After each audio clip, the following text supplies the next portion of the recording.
久等咗3年，終於等到 DJI 出呢部 Osmo Pocket 4啦。而喺我手上邊呢部 Pocket 3咧，已經成為我旅行必帶嘅裝備，亦都咧有好多工作咧要靠佢咧先完成到嘅。所以我咧係真心期待 Pocket 4嘅表現。今次咧都揀咗4個最吸引到我嘅全新亮點。首先咧，佢內置咗6個唔同風格嘅 filter， 我真心咧好中意呢個 CC Film 嘅 filter， 拍出嚟咧富士感滿滿，原片即出咧完全冇問題。第二就係呢個內置嘅美顏 filter， 重點咧係超級自然。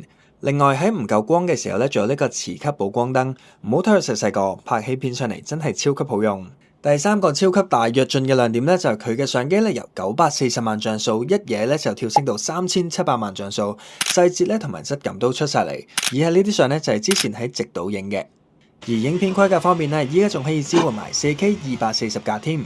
第四咧就係呢個自動對焦同埋跟拍嘅功能，成日自己一個人周圍去咧，所以成日都會用到。加上近排打埋網球咧，就發覺佢呢個追蹤功能咧係非常之精準。今次咧仲新增咗呢個主角優先嘅功能，你只要咧喺相機登記咗你本人個樣啦，即使畫面出現咗其他嘅人物，佢都會主動優先追蹤已登記咗嘅主角。最後咧，我想分享多3個我覺得非常之貼心嘅功能。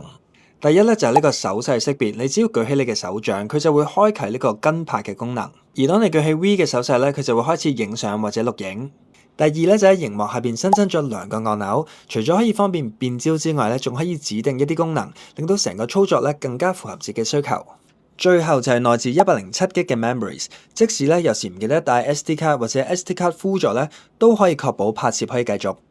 所以呢部 DJI Osmo Pocket 4絕對係一個不可或缺嘅裝備，而價錢咧我就會寫喺 caption 下邊。